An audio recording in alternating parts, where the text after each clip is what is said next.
can't think of anything that's been done during the Bush administration that's been helpful to cities. There's a lot that the federal government does in terms of policy, in terms of financing, that impacts us and our cities every single day.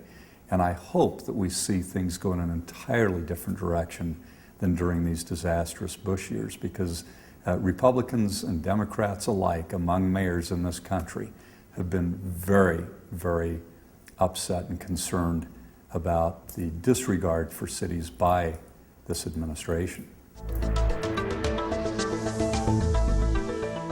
I think it's been very symbolic, and a lot of mayors that I know have noted this, that when we go back to Washington, D.C. annually for the U.S. Conference of Mayors meetings, we used to go over to the Clinton White House, and President Clinton would speak to all of us. He'd meet all of us individually, then he would speak to us as a group, and he would know this material.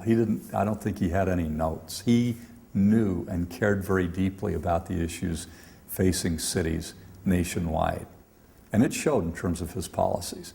Not once during the Bush administration has there been an invitation to go over to the White House, and although President Bush has dropped in on a few meetings of the Conference of Mayors, there's not been any of that sort of relationship. This is a president who I think has not only entirely neglected cities, but has hurt our cities in such enormous ways, both in terms of policy making and with the kinds of fiscal decisions that have been made. Immigration issues, which we in our cities are facing all the time, and the people in our cities, employers, immigrants, all of us are due a good, compassionate, reasoned response from our federal government. We need solutions. And we don't need more of this, I think, very cowardly demagoguery that's driven by the worst kind of politics about immigration.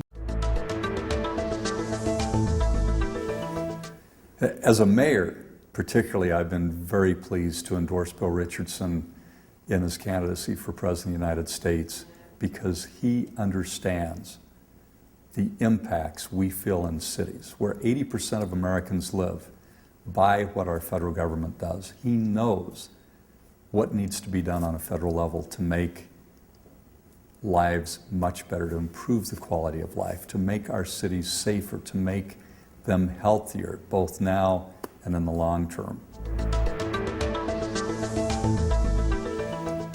Every presidential candidate should be explaining what they will do to help out our cities.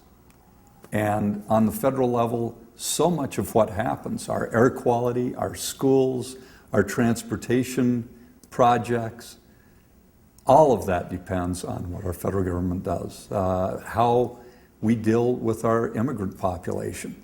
We need these solutions, and these candidates need to be looking straight, telling it straight to the American people in terms of what they will do as president in helping lead this country toward a much better, more progressive, more productive relationship with our cities.